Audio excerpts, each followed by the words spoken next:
Got a sec, partner? Shoot. I know how to make small, shaped charges. Perfect for demolition locks. Right. I can see that coming in handy.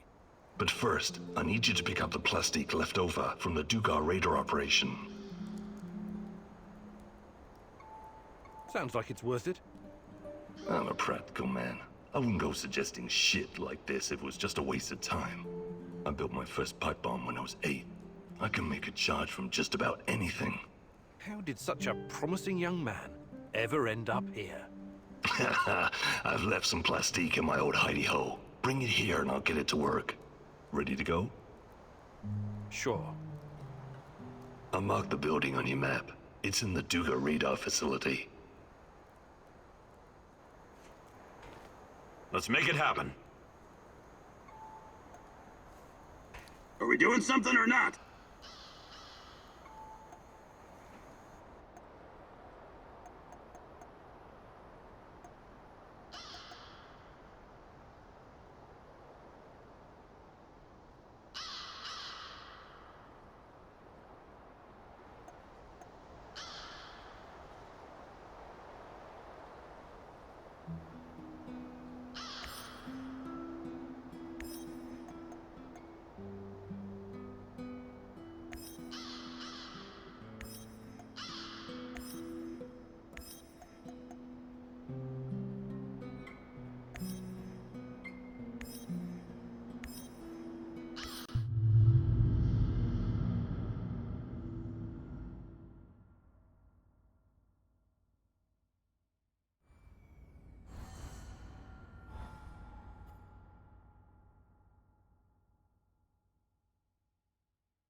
Pripyat Secondary School number 3.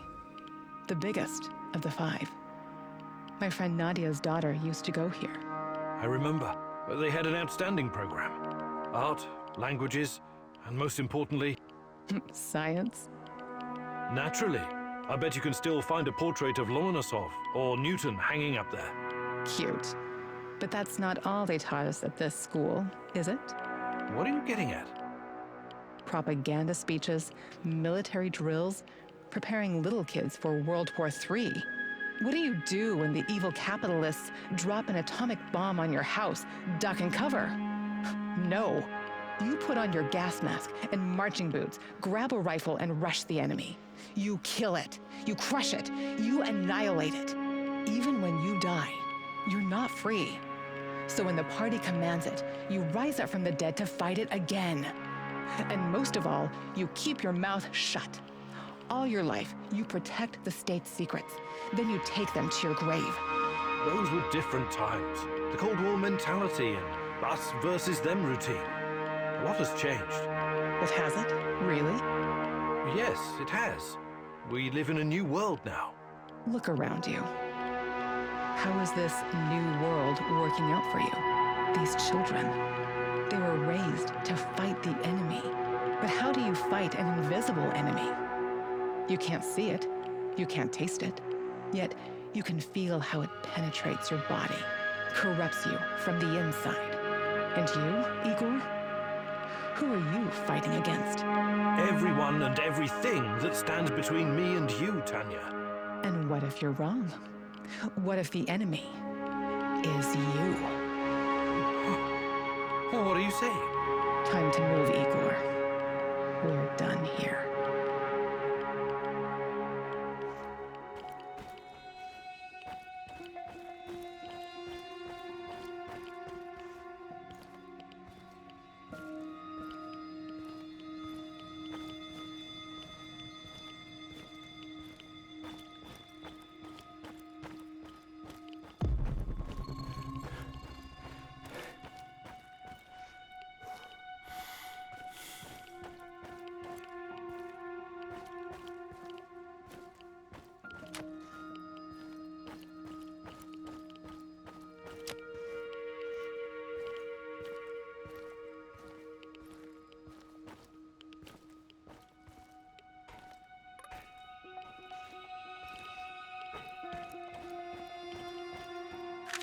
Get up from the couch and let's go for a walk, Igor.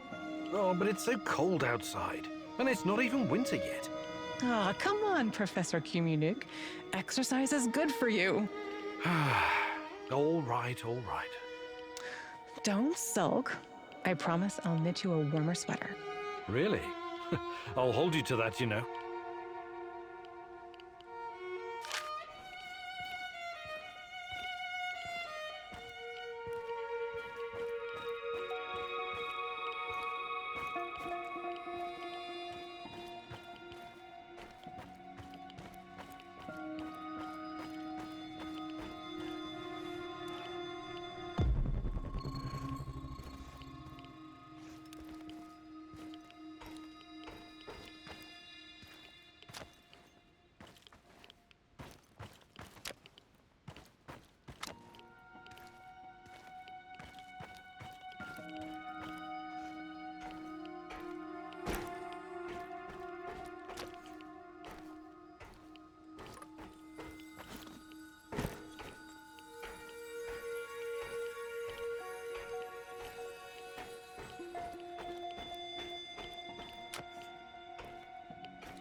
The Azure swimming pool.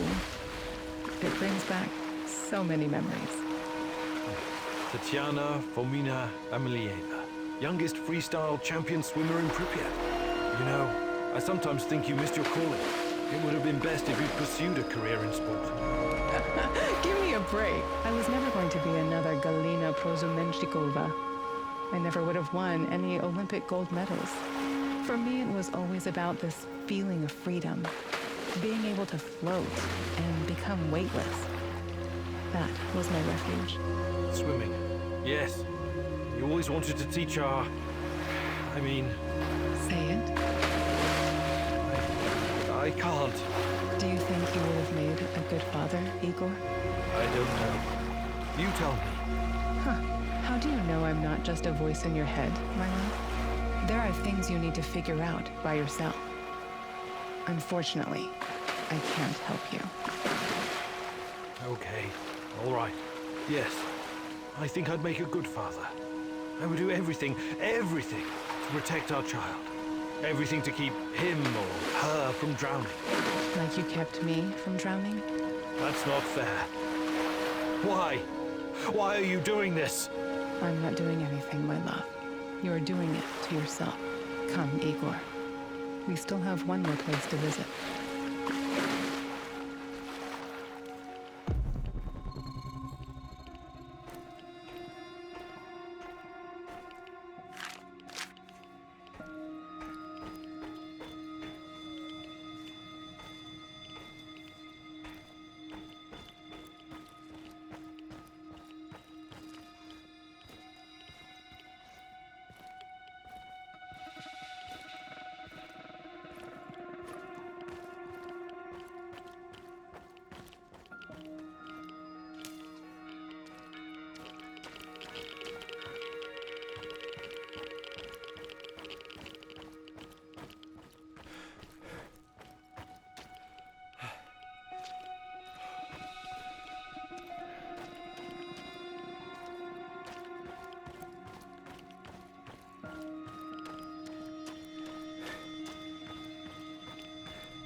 Remember this place?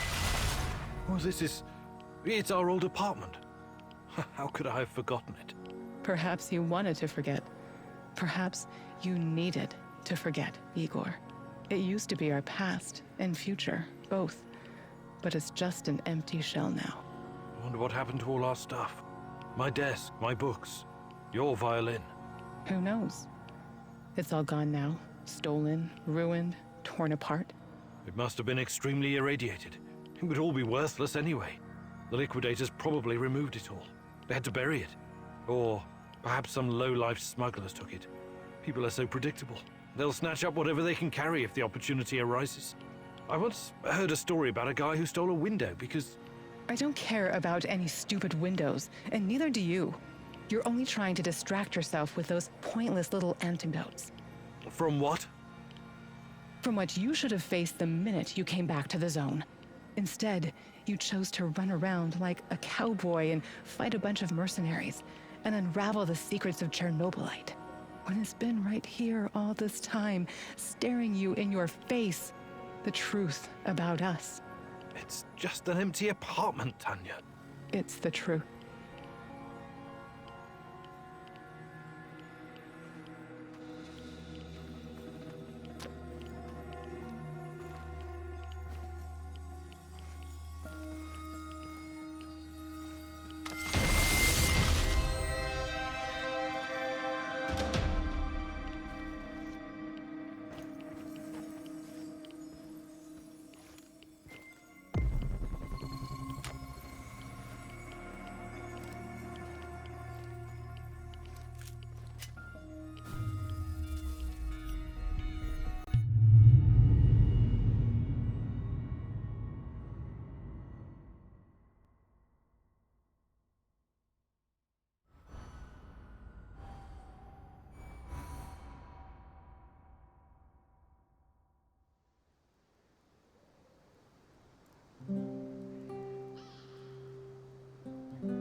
How's it hanging, Professor Egghead? Michiel, what is that devilish cacophony blasting from our radio? You're obviously no fucking Gopnik, but you'll learn. This is the music of the zone. But you were born here.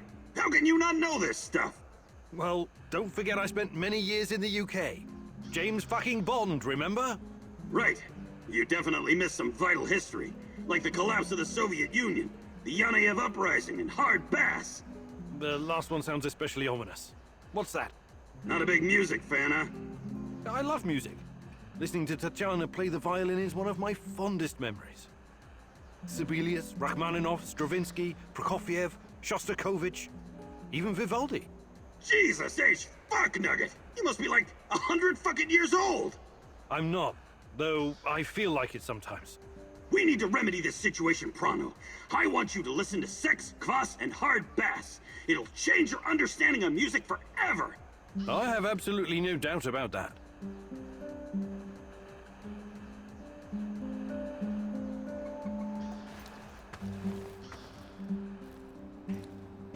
How are things, Professor Kiminyuk? Not too bad, Sashko. Not too bad. I've been thinking about my brother Ruslan recently. He'd make a great addition to our team. You were both in a street gang, right? For a while, yes. We ran errands for Yuri Kipish, a dangerous gangster. He was fucking nuts too, of course. I see. I know you're trying to be polite, Igor, but there's no way to understand these things unless you've lived through them yourself. I'm talking about ongoing turf wars between every type of gang. Russian, Kyrgyz, Thai, Vietnamese, you name it. Everyone trying to get a piece for themselves. What about the police? They stay well away unless they have urgent business there. You know what I mean? Anyway, me and Ruslan were right in the middle of it. Every day, something was going down. You run, you sweat, you fight, you kill, you bleed. You get hooked on the adrenaline, like a drug.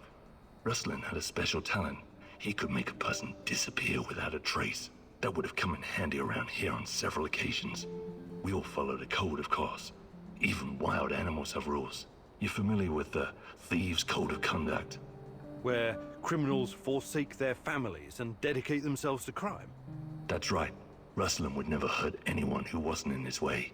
But that kind of life takes you dark places no matter what. You think it took its toll on Ruslan? Possibly. That's why I have to face him, to find out. Hey. About what? I can show you a thing.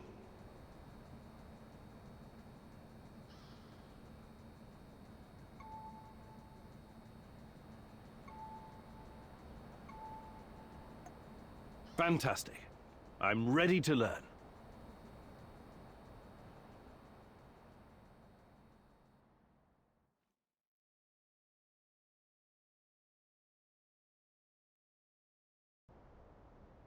Life on the streets taught me that quick reflexes can mean the difference between coming home and coming home in a box.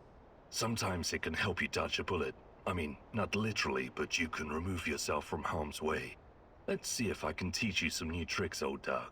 First, breathe from the bottom of your belly. Slowly flex that diaphragm. Feel the air filling you from your toes to the top of your head. Now, don't hold it. Just release it. Not too slow, but not too fast either. Focus on your breathing and repeat the exercise 3 or 4 times. Okay, talk is cheap. I'm gonna fire the rubber bullets at you. You try to anticipate the shot and cover before you get hit.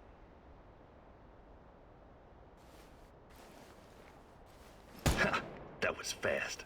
You're pretty spry for an over-the-hill pre-perestroika scientist. Take cover, Igor! You're getting good at this. Take cover, Igor! Nice moves, old-timer. You still got it. Take cover, Igor! Good to see you're still in shape. It'll come in handy. Outstanding. You got the reflexes of a teenage gangbanger on Crystal. I'd take you into my crew. No questions asked. Hey, Igor. At your age, that training must have burned you way out. But you ticked all the boxes, my man. You should be proud of yourself. How are things, Professor? Hey, About what I can show you. fantastic.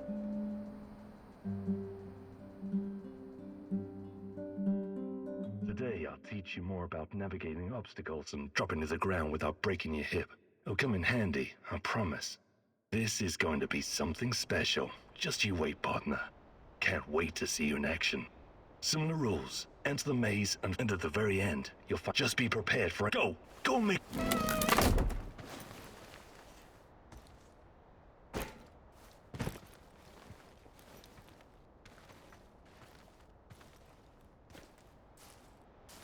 Don't think, partner. Jump!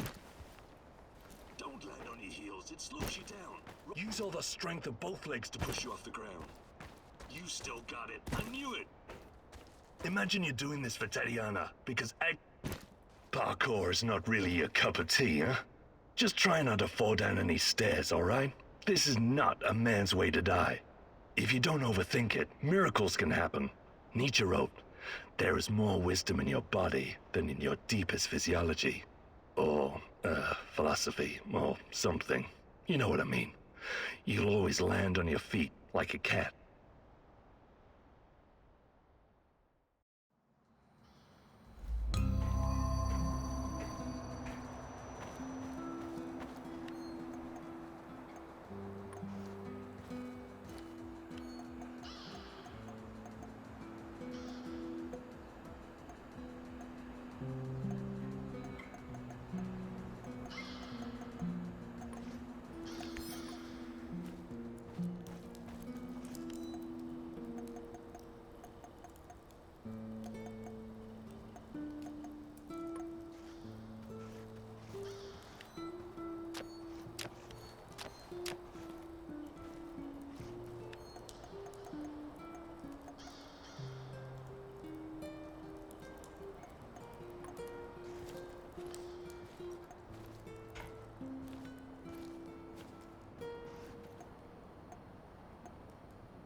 How's the shooting practice going, Igor? Quite well, actually, thanks to your pointers. You're a great marksman, Olivier. Did you learn all that when you were with the Canadian Special Forces? JTF-2? No, of course not. You have to be a hotshot already when you apply. I learned to shoot even before I joined the regular military. My father often took me hunting in the woods. So your father taught you how to shoot? Well, the old man taught me many things. How to be a total asshole, for example. I remember the time I told him I'd been passed up for promotion. The worst part was, he wasn't even angry. He said it was exactly what he'd expected to happen. We were out looking for a duck blind, and he marched right in front of the barrel of my shotgun. He was an experienced hunter. He knew not to do that. He paused right there in front of me, looked at the gun, then at me, and he smiled, maliciously. That old bastard wanted to provoke me. God help me. I almost pulled the trigger. But you didn't. You're your own man, Olivier. You can't let your father's opinions define you. You're probably right, but it's still hard. Even after all these years.